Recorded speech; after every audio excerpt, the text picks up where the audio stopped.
In a bustling city filled with ambition and chaos, Ayan, a young and aspiring entrepreneur, stood on the precipice of his dreams.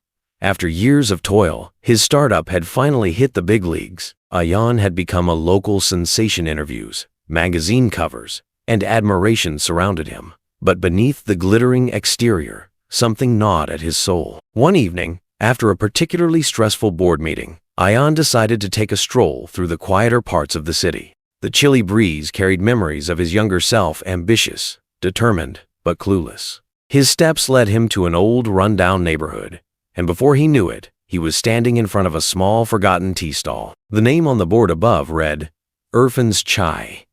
A flood of nostalgia washed over him.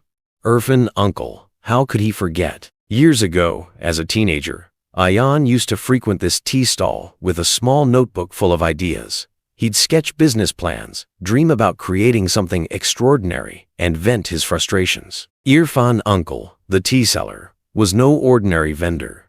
He had a warmth about him that made everyone feel at home. With his silver beard and wise eyes, he seemed to see the world differently. "You are like that kite," Irfan uncle had once said, pointing at a boy flying one nearby. "It soars because it's held by a string. Without the string, it will drift aimlessly and fall." Irfan wasn't just a tea seller. He was a philosopher in disguise.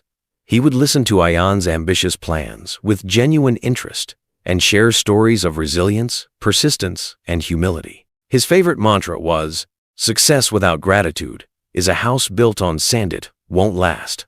Ayan had soaked up those lessons like a sponge, but as his life got busier, he stopped visiting the stall. Time and success had dimmed the memory of the humble tea seller who had once been his sounding board. Standing in front of the stall, Ayan saw Irfan uncle pouring tea for a customer. His movements were slower, and his beard was now fully white, but his presence was unchanged. Ayan hesitated. Would Irfan even recognize him? "Uncle," Ayan said softly, his voice almost breaking.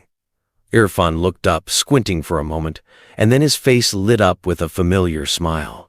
"Ayan, the dreamer, you've grown into a man," he exclaimed, embracing him warmly. They sat at a corner table, just like old times, as Ayan recounted his journey.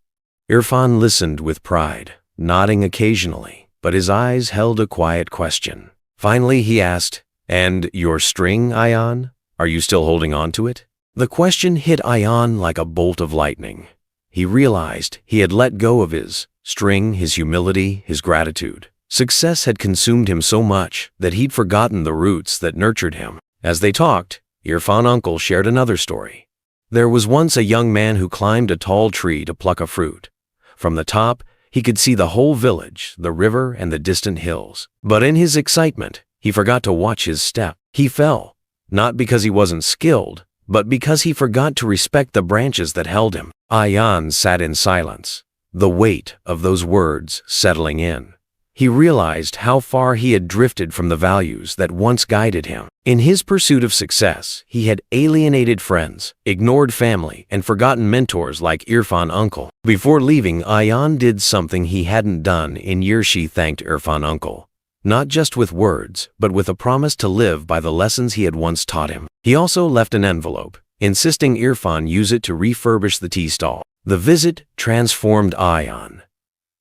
He began mentoring young entrepreneurs, sharing the wisdom he had once received.